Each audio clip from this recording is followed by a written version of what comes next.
At my sister's wedding, the groom's family sneered, "People like her should know their place," bragging about their power in a corporation. They didn't know I owned it. Before the night ended, someone would lose more than pride. He said my name should be embarrassing to say out loud. He said this in a ballroom I could have bought. With champagne that my company's hospitality account had, I would shortly learn already paid for, in front of 200 people, including my sister, who was wearing white lace and the specific expression of a woman who has just understood that the family she married into is something she is going to have to reckon with for the rest of her life. I had a black envelope in my bag. I had been carrying it since that morning, slipped in beside my phone, the kind of thing you bring to a situation the way you bring an umbrella, not because you intend to use it, but because you understood when you left the house that the weather might change. Richard Dalton looked at me from across the cocktail table and smiled the smile of a man who has spent his entire career confusing proximity to power with the possession of it. "If your sister is so accomplished," he said to the room, to the 30 or 40 people in earshot who had been listening to him perform for the last 40 minutes, "maybe she should tell us what she actually does, unless it's too embarrassing to say out loud." The room went quiet. I reached into my bag. "I want to tell you what happened in the 7 seconds that followed, because the details matter. The specific, sequential collapse of a man who has just discovered that the person he spent 4 hours condescending to was the one thing he could not survive being wrong about." I set the black envelope on the cocktail table in front of him. He looked down. The Mercer Global crest, embossed in gold, caught the light from the chandelier. He read the title line, 3 words. And the color left his face in stages, the way color leaves a room when the light goes, not all at once, but section by section, until there was nothing warm left in it at all. That was the moment, but it wasn't the beginning. "My name is Claire Bennett. I am 41 years old. I wore a simple navy dress to my sister Emily's wedding. No statement jewelry, low heels, nothing that announced itself. I have been to enough events to understand that the way you dress communicates a theory of the room, and my theory of this room was, this is Emily's day, and I am here as her sister, and everything else is secondary. This was intentional. This was also, I will acknowledge in retrospect, a gift I gave to Richard Dalton, because the navy dress and the low heels and the absence of announcement gave him a canvas on which to project exactly what he needed me to be. He needed me to be manageable. He needed me to be the kind of person who could be put in her place. I let him believe I was. Mercer Global Holdings is a multinational company with 40,000 employees across 11 countries and a 42nd floor corner office that has my name on the door and has had my name on the door for 6 years. I have been with the company for 19 years. I joined at 22 as a junior analyst. I was made partner at 31. I was appointed CEO at 35 after the previous CEO retired, and the board conducted a 9-month search that ended, to some people's surprise, with the person who had already been running the company's most profitable divisions for 4 years. My name is on the founding charter. Not because I founded the company. Mercer was founded 60 years ago by a man named George Mercer, who is now 92 and lives in Arizona, and calls me on my birthday every year to tell me I'm doing it right. My name is on the founding charter because 3 years into my tenure, the board voted to add the sitting CEO to the charter as an acknowledgement of institutional continuity. It was a symbolic gesture. It is also a document that exists and has my name on it. Richard Dalton was a regional vice president in our Mid-Atlantic subsidiary. He had been in that role for 7 years, a comfortable position, a good salary, the kind of corporate proximity that, if you are the kind of man Richard is, you can deploy in social settings to create an impression of significance that the numbers don't quite support. Grant, his son, had been placed in a mid-level strategy role in the same subsidiary 8 months ago through a connection, a college friend of Richard's who sat on a divisional advisory committee and had made a call. This is not illegal. It is also not a talent-based hiring decision. Grant had been in the role for 8 months and had, according to the quarterly performance review I had read the previous week for reasons that will become clear, produced work that his direct supervisor had diplomatically described as developing. Grant was 29. He had been practicing a particular smile for, I estimated, his entire adult life. These were the people who decided, within 20 minutes of meeting me, that I should know my place. Emily had called me 3 weeks before the wedding. Not with alarm. Emily does not alarm easily, which is a quality I have always admired in her and which, in the context of her engagement to Grant Dalton, had occasionally made me wish she alarmed a little more readily. She called with the slightly careful tone she uses when she has something to tell me that she suspects I will have a reaction to. His parents want to do a dinner, she said, before the wedding, to meet the family. Okay, I said. Claire, that tone. His father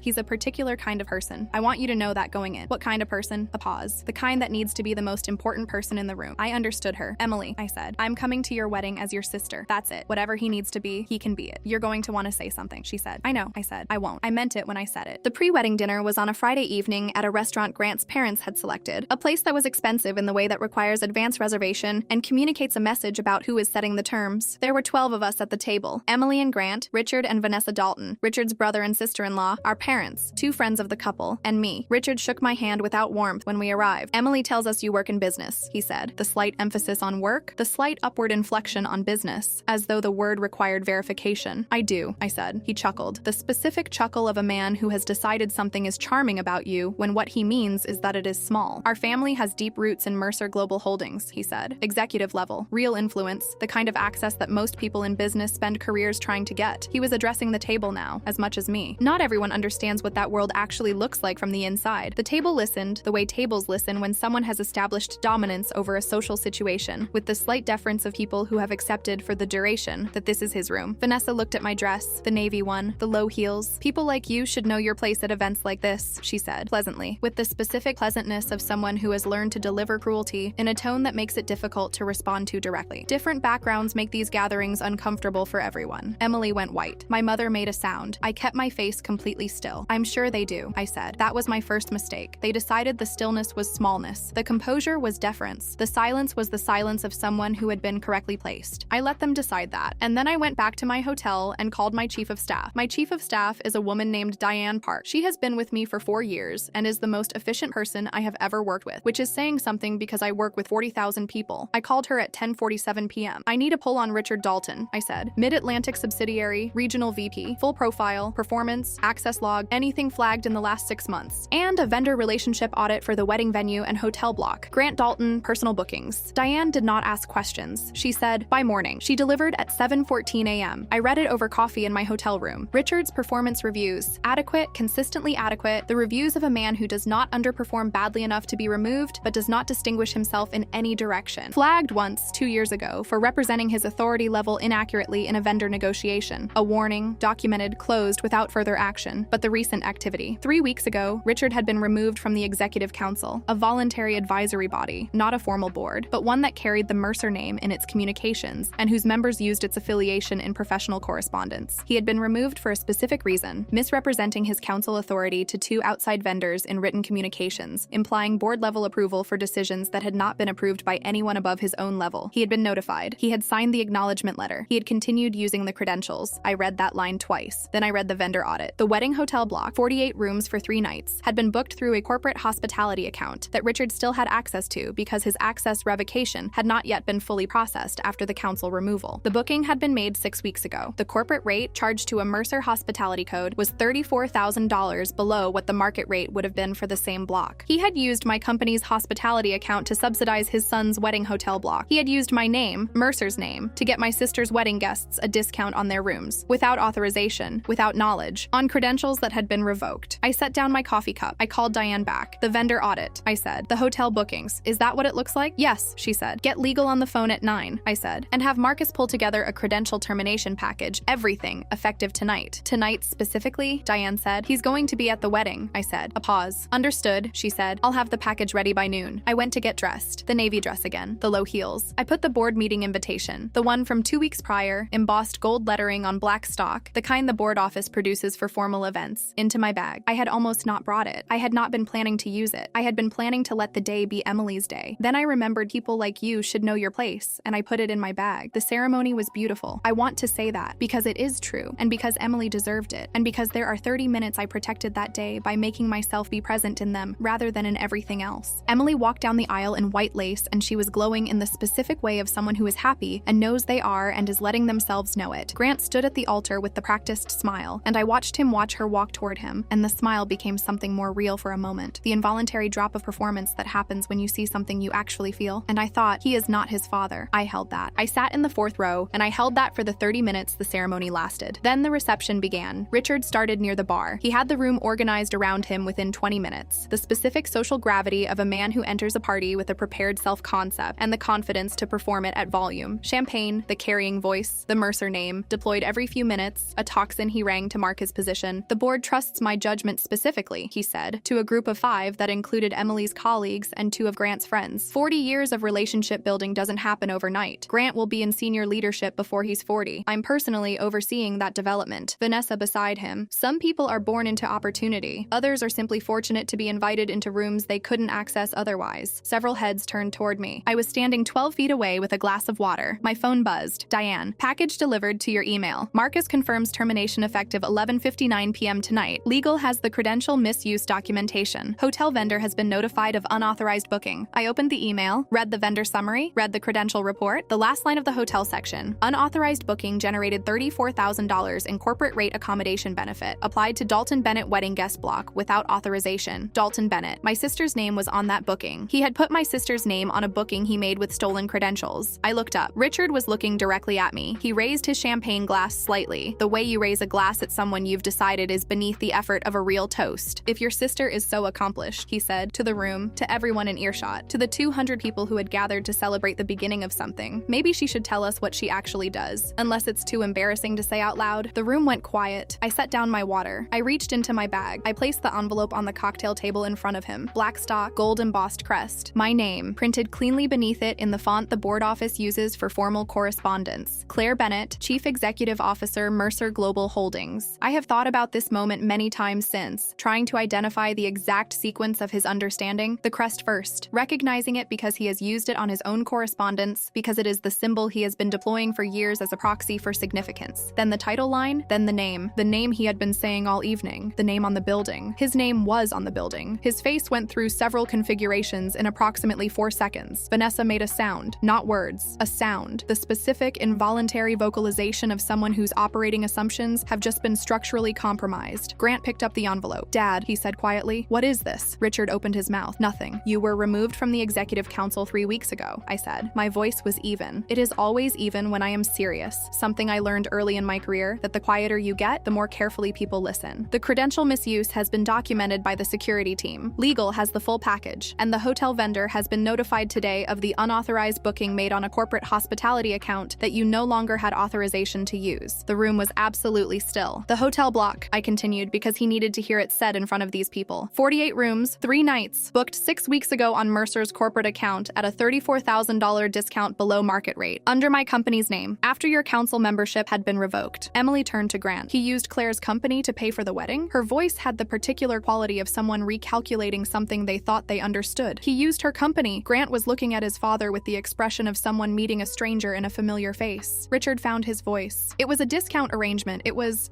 unauthorized use of corporate credentials after formal revocation, I said. That's in the documentation. I'm not characterizing it. That's the legal team's characterization. Vanessa grabbed his arm. Tell them this is a misunderstanding. Richard, tell them, Vanessa, I said, and she stopped. Not because I raised my voice, because I didn't. Your husband told an entire table last night that he has the complete trust of Mercer's board. He told this room tonight that he has direct influence over senior leadership decisions. He has been using the Mercer name in outside negotiations to imply authority he has not held for 3 weeks. I looked at her steadily. I'd like to understand what part of that is a misunderstanding. She had nothing. Richard had nothing. My phone was ringing in my bag. Marcus, probably, with the final termination confirmation. I silenced it without looking. Your access is permanently terminated as of tonight, I said to Richard. The credential files have been transferred to our compliance team. What happens next is in legal's hands, not mine. I picked up the black envelope from the cocktail table. I looked at my sister. Emily was looking back at me with the specific expression of a woman who has understood all at once several things she had been understanding separately, that I had been carrying this all day, that I had waited until the ceremony was over, that the navy dress and the low heels had been a choice. You knew, she said. Not everything, I said. The rest I found out this morning. Why didn't you? Because you had 30 minutes, I said. You deserved them clean. She looked at me for a moment. Then, very quietly, she said, thank you. The rest of the evening was what it was. Richard and Vanessa left within 20 minutes. They left with the specific efficiency of people who understand that remaining in a room they have lost is not a survivable experience. Grant stayed. He stayed because Emily was there, and because he had, apparently, understood something in the previous 20 minutes about the difference between the version of his family he had been performing for his entire life and the version that had just revealed itself under the chandelier. He pulled me aside near the end of the night, while Emily was dancing with her friends. I didn't know about the hotel booking, he said. I know, I said, because I did. The booking had been made from Richard's personal device, from his personal account access. Grant's name had been used administratively, as the guest of honor, not as an actor. I knew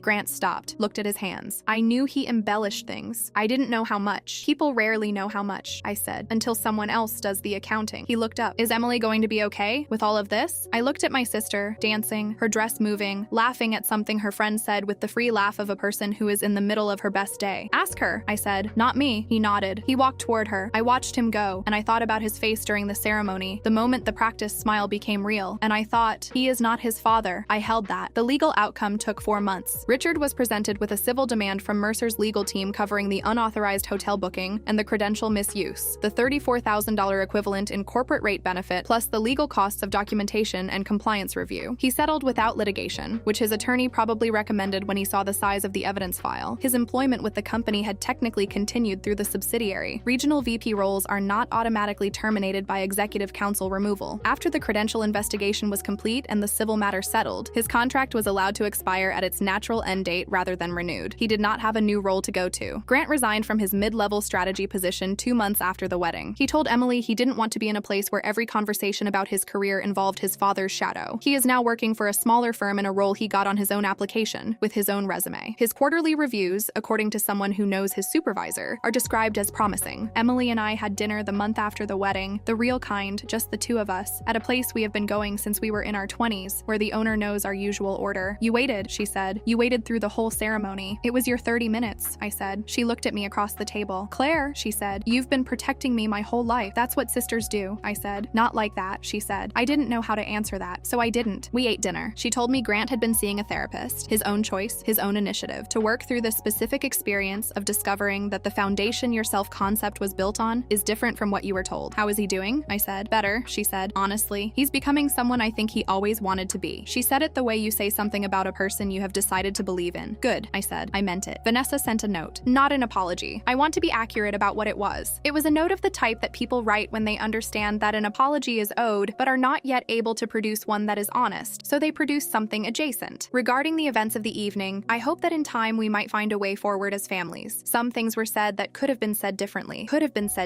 I read it twice. I did not respond. Some doors stay closed until the person on the other side decides they understand why the door is closed. That decision is not mine to make for her. The navy dress is in my closet. I keep it there not as a trophy. I want to be careful about that, but as a reminder of something I believe and have believed since early in my career, which is that the most powerful thing in a room is almost never the loudest thing. Power that needs to announce itself is not comfortable in its own skin. Power that has nothing to prove can sit quietly in a navy dress and low heels and wait. Richard Dalton spent 40 years building a performance of significance. He walked into a ballroom where the performance had already been superseded by the reality. He just didn't know it. That's the thing about assumptions. They are very expensive, especially when the person you are making them about owns the building. My sister called me last week. She said, Grant wants to take me to Italy for our first anniversary. She said it the way you say something you can't believe is real. I said, go. She said, come with us. I said, it's your anniversary. She said, you're my sister. I said, let me check my calendar. I already knew I was going. Some things you don't need to deliberate. You just say yes.